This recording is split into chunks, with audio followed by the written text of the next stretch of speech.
அந்த இளவயதில் ஆற்றங்கரை மணலில் காலடி தடம் பதித்தோம். யார் அழித்தார்?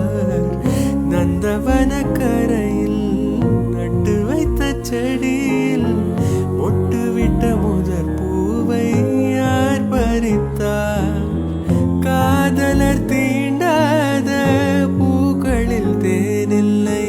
இடைவெளி தாண்டாதே, என் வசம் நான் இல்லை. தொட தொட மலர்ந்ததென்ன பூவே, சுட சுட நனைந்ததென்ன.